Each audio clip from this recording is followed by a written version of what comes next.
Oui, shalom à tous. Je vais lire dans Proverbes les versets 23 à 20, oui, à 26. Alors, le précepte est une lampe et l'enseignement une lumière, et les avertissements de la correction sont le chemin de la vie.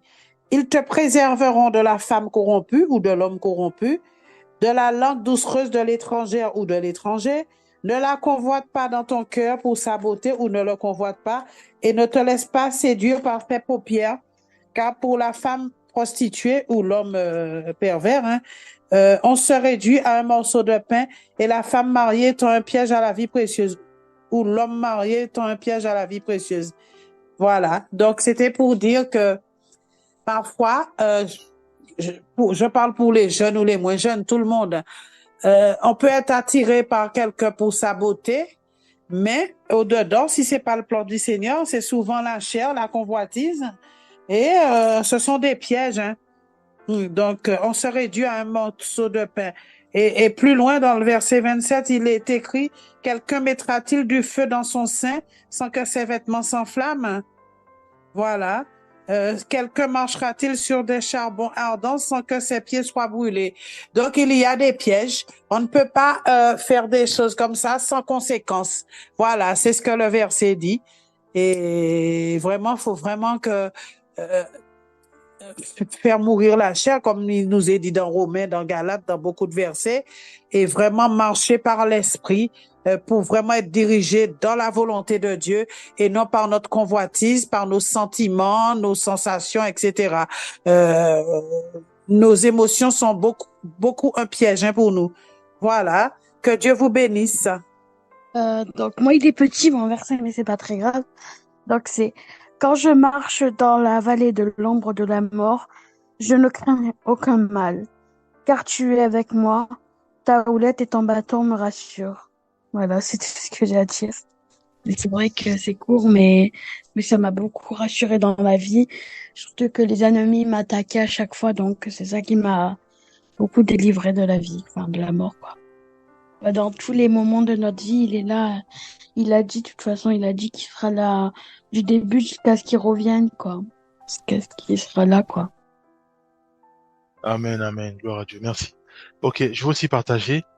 Donc, moi, je vais partager Proverbe 28, verset 13.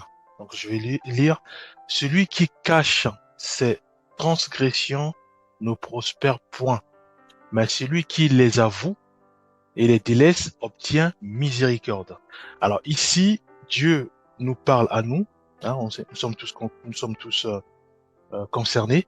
Alors, ici, Dieu parle directement à nous de manière à ce que nous puissions, il le sait de toute façon, il sait que si nous sommes dans les difficultés ou si nous sommes, euh, nous péchons volontairement, hein, ça je vais l'expliquer, à ce moment-là, Dieu il sait. Mais Dieu attend de nous que nous puissions aussi faire un pas. C'est-à-dire que on vient vers le Seigneur, on dit Seigneur, je suis fatigué. Seigneur, je ne peux plus ou je ne veux plus de cette vie-là.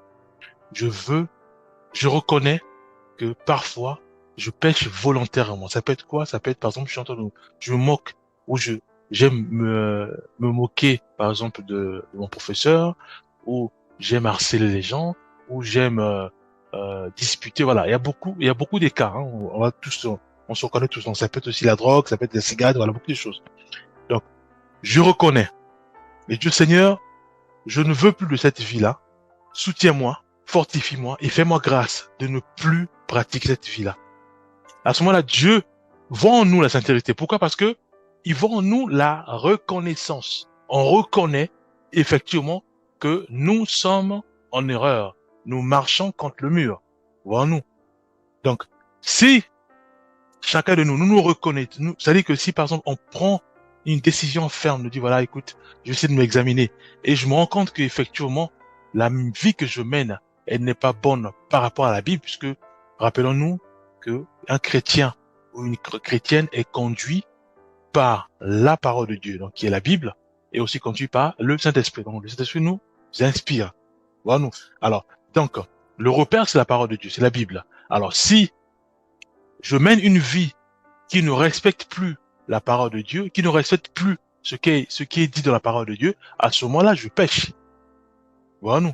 Donc, on a dit, prenons juste la loi, hein. Tu ne mentiras pas, tu ne tueras point. Voilà, il y a des cas comme ça, où si je le fais, je suis en train de transgresser la parole de Dieu. Voilà, nous. Alors, maintenant, ça, c'est une chose. Maintenant, si je reconnais que, effectivement, les actions que je pose vont à l'encontre de la parole de Dieu, là, c'est meilleur. C'est-à-dire que, là, ça veut dire que, c'est comme un enfant. Un enfant vient voir son père pour dire, voilà, écoute, je reconnais que je suis quand même un rebelle, parce qu'il y a des fois quand tu me donnes une instruction, je respecte pas ça. Le père va être très content, ou la maman va être contente. Pourquoi? Parce que elle voit, si c'est maman, hein, elle voit que son enfant est devenu mature. Puisque son enfant discerne. Il sait que ce qu'il fait est mal.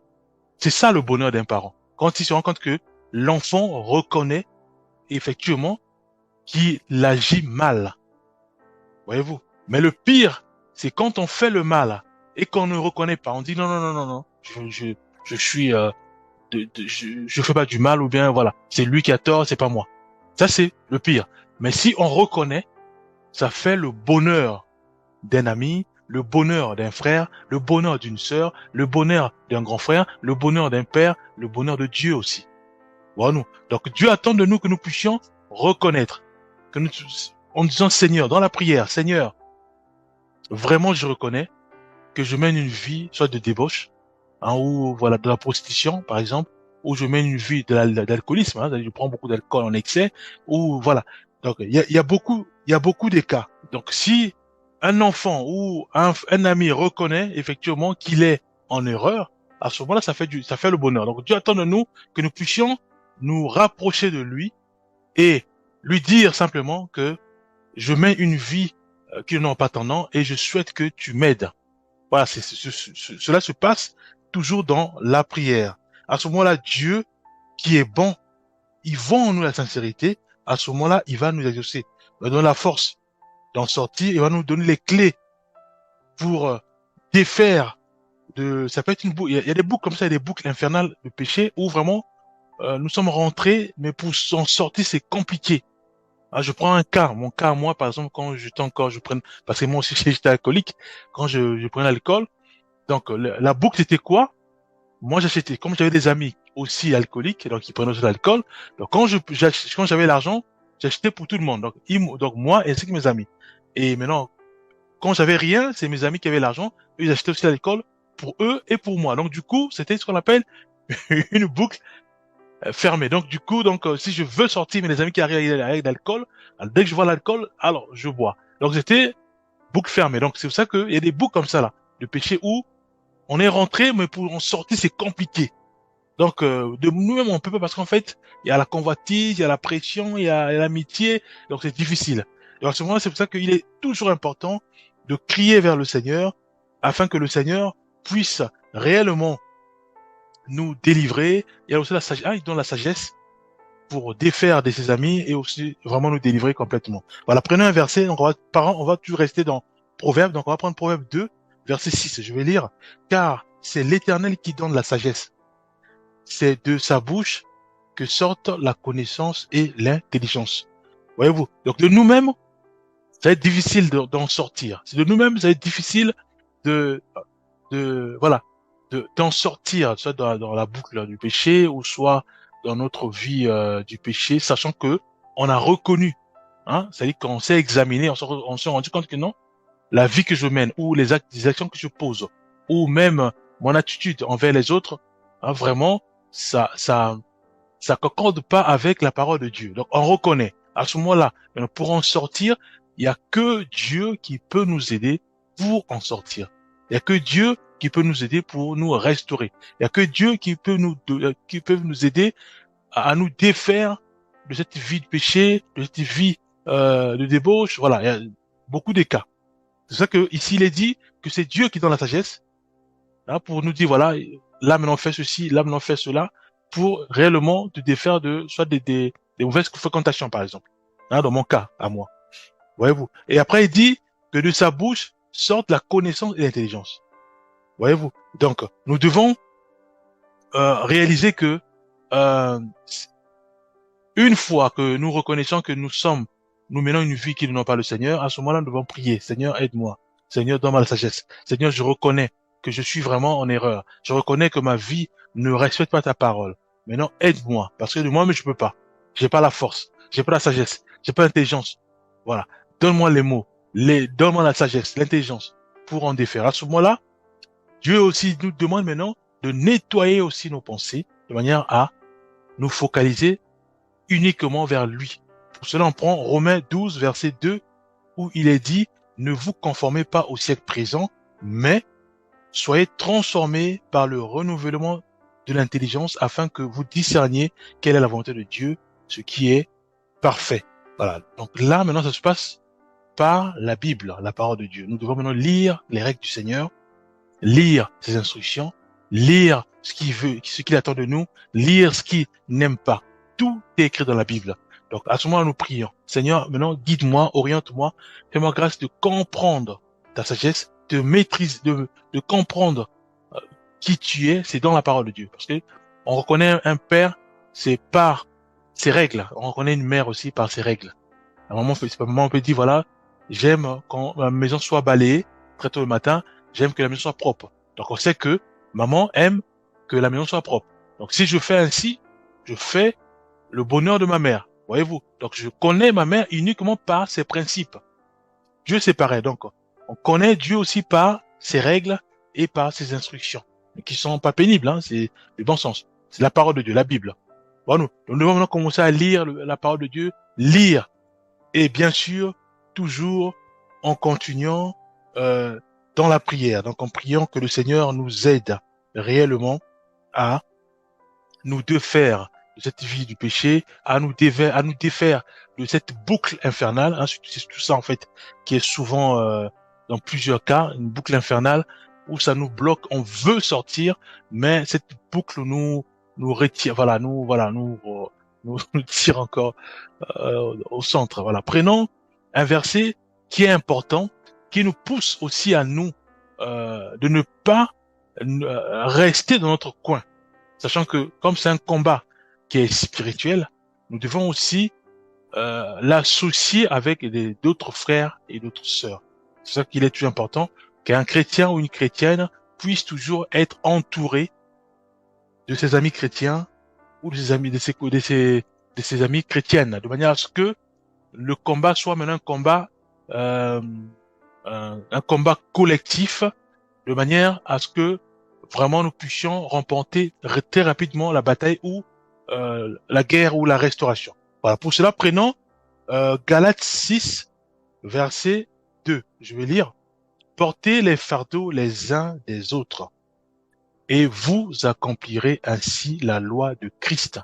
Donc ici, le Seigneur nous fait comprendre ceci, que il n'y a pas la place à la honte, il n'y a pas la place à la peur, il n'y a pas la place aux préjugés. Voyez-vous? Donc ici, le Seigneur nous fait comprendre que il est important que nous puissions être ensemble en prière, vraiment avec les bons chrétiens, des vrais chrétiens, pas ceux et celles qui critiquent, mais les vrais chrétiens, hein, qui partagent aussi les fardeaux, de manière à ce que ces fardeaux soient distribués de manière à mieux combattre ces fardeaux. Donc, je prends un exemple qui est très simple. Moi, je suis alcoolique, j'ai du mal à en sortir parce que je veux sortir, mais j'ai du mal. Pourquoi? Parce que j'ai mes amis qui sont là, qui me tirent toujours. Bon, c'est les amis, donc il y a l'amitié, il y a tout ça. Donc, c'est compliqué pour moi d'en sortir. À ce moment-là, je vais maintenant auprès de mes amis chrétiens. Je dis, voilà ce que j'ai comme souci. À ce moment-là, nous allons prier ensemble pour que Dieu puisse donner la sagesse, voilà, de manière à ce que lui seul puisse me délivrer de cette boucle infernale et surtout du péché. Voyez-vous, à ce moment-là, le fait qu'on est ensemble, en échange entre nous, en échange en tant que chrétiens, en échange, et les stratégies qui arrivent, la sagesse qui arrive à ce moment-là, je gagne rapidement. C'est-à-dire que j'ai la victoire assez rapide. Pourquoi? Parce que, étant donné que c'est toute la communauté qui porte mon fardeau, la sœur Chantal va prier pour moi, la sœur Angélina va prier pour moi, voilà. Chacun de nous va commencer à ce moment-là, Dieu va commencer à se déployer, à me parler, à me donner la sagesse. À ce moment-là, oui, Ça peut être direct, ça peut aussi être que il a fait en sorte que mes amis me détestent. Voyez-vous? Et à ce moment-là, j'ai gagné. Pourquoi? Parce que, sachant qu'il me déteste, ça veut dire qu'il y aura plus à l'école. Et moi, je suis guéri. Je suis délivré. Voyez-vous? Donc, c'est il est plus important que nous soyons toujours en communauté. Après, il y a aussi la foi. Voyez-vous, il y a des choses que je peux faire, mais rien ne marche. C'est-à-dire que je prie, bien que je suis en communauté. Donc, je partage le fardeau avec les bien-aimés. Mais malgré ça, quand je dors, quand je me réveille, c'est un ami qui arrive. Oh non, mais tiens, j'ai emmené telle bouteille d'alcool. Alors on peut pas. C'est un ami de longue date. Donc ah bon, écoute, viens, on va s'asseoir. Allez, je tombe encore dans le péché. Donc je dis Seigneur, mais comment ça? Cette situation-là, j'arrive plus. J'ai tout fait, rien. Là, Dieu nous dit maintenant que nous devons avoir la foi. C'est-à-dire que on prie, on a nos regards fixés vers lui. On a la parole de Dieu qui est la Bible, qui nous permet de lire, de comprendre ses lois, de comprendre comment il fonctionne, hein, Dieu, comment il fonctionne. Et à ce moment-là, nous devons persévérer dans la foi afin que euh, nous puissions témoigner parce qu'il va toujours agir puissamment. Il va toujours faire en sorte que nous puissions avoir maintenant le dégoût sur l'alcool, par exemple. Voilà, prenons un cas, prenons un verset, donc Jacques 1, verset 12, où il est dit, heureux l'homme qui supporte patiemment la tentation, car après avoir été éprouvé, il recevra la couronne de vie que le Seigneur a promise à ceux qui l'aiment.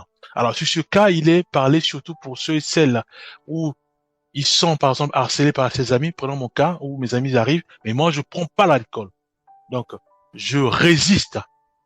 Ils arrivent, je résiste. Je prends pas l'alcool, hein, sur ce cas-là. C'est ça qu'on dit à la tentation, mais je résiste à la tentation. À la tentation, je crie le Seigneur, mais Seigneur, délivre-moi. Malgré ça, je résiste. Parce que je connais maintenant ses lois, je connais maintenant ses principes, je connais maintenant comment il fonctionne. Donc, je veux plus, euh, voilà, me livrer, enfin, c'est-à-dire que, voilà, me livrer d'alcool. Donc, je veux plus. Donc, je résiste dans la prière en remplissant mon cœur de la parole de Dieu, en remplissant mes pensées de la parole de Dieu. Voyez-vous? Donc c'est ça. Donc le Seigneur nous demande à nous simplement de reconnaître déjà qu'effectivement nous menons une vie de péché où nous sommes dans une boucle infernale, hein, du péché. Si nous reconnaissons, à ce moment-là, il est content parce qu'il sait que nous sommes sincères.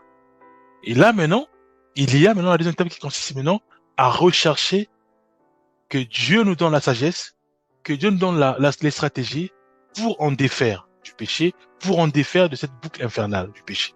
Voyez-vous? Et sachant que comme c'est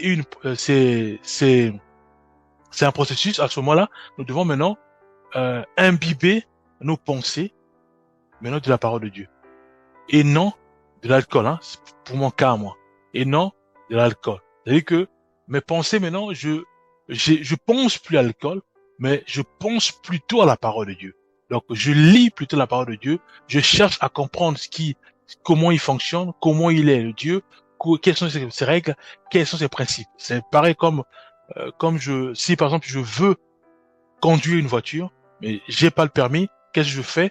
Je remplis mes pensées, je remplis mon cœur de ce désir d'avoir un permis de conduire, de ce désir d'avoir déjà une voiture. Et qu'est-ce que je fais souvent? C'est sur le code. Donc je suis là, donc je dors pas, je suis en train de réexaminer, faire donc mon cœur est rempli, mes pensées sont remplies de les images des codes de la route, des codes pour avoir mon code. Donc il n'y a pas la place soit pour aller dehors ou bien non, je veux absolument réussir mon code. Donc pour cela, je suis en train de me préparer. Donc mes pensées sont remplies de la préparation pour mon code.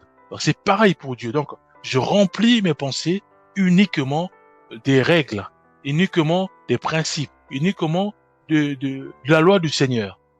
Voyez-vous, à ce moment-là, je sais comment Dieu il fonctionne, je sais comment il est, je sais comment il bénit, je sais comment il n'est pas content. Voyez-vous, parce que je remplis mes pensées uniquement de Dieu et non de l'alcool, hein, pour mon cas, et non de l'alcool. Voyez-vous. Et là maintenant, Dieu aussi nous demande aussi que nous ne pouvons pas nous combattre tout seuls. Nous devons décharger aussi ces fardeaux-là auprès des véritables chrétiens, donc ou des chrétiens, donc ensemble, on dit oui, oui, j'ai un souci, je suis dans une boucle infernale du péché, vous devez prier pour moi, vous devez associer avec moi dans la prière, soit dans les jeûnes, dans les partages, les exhortations, de manière à ce que Dieu me délivre de cette boucle infernale du péché. Voyez-vous, à ce moment-là, les bien-aimés vont commencer à se mettre en mouvement, à être dynamiques dans la prière, pour prier pour ma vie aussi, pour que Dieu me délivre littéralement de cette boucle infernale du péché. Voyez-vous, et le Seigneur aussi nous parle de la foi qui consiste simplement à attendre. On prie, mais malgré que je prie, il y a toutes les tentations. Malgré que je prie, il y a toujours soit la séduction. Voilà, je résiste, mais mes regards sont fixés vers le Seigneur, mes pensées et mon cœur sont remplis de la parole de Dieu. Et non de la situation que je vois. Et non soit de l'alcool, et non soit de la drogue. Donc je résiste à ça, mais par contre, je ne remplis plus mes pensées, je ne remplis plus mon cœur de l'alcool ou de la drogue, ou même de l'argent, mais je remplis tout cela par la parole de Dieu. Voyez-vous? Donc, à ce moment-là, oui, le Seigneur va commencer à agir puissamment. Oui, il va commencer à nous parler, soit à travers un frère, soit à travers une sœur, voilà, qui combat avec moi pour dire, voilà ce qu'on a reçu du Seigneur. À ce moment, on met ça en pratique et Dieu, soit il nous donne un dégoût du péché, soit l'alcool, un dégoût de la cigarette. À ce moment-là, on est guéri. Voyez-vous? Donc, voilà ce que je tenais à partager aussi. Soyez tous bénis. Et nous allons prier. Père, nous te bénissons, nous te rendons grâce pour ton amour. Merci parce que tu es bon et juste. Merci parce que c'est toi qui nous conduis, c'est toi qui nous oriente. Merci Père parce que nous croyons que tu vas encore nous aider. Nous aider Père à avoir nos regards fixés vers toi, notre cœur fixé vers toi. Au nom puissant de Jésus-Christ, nous avons ainsi prié. Amen.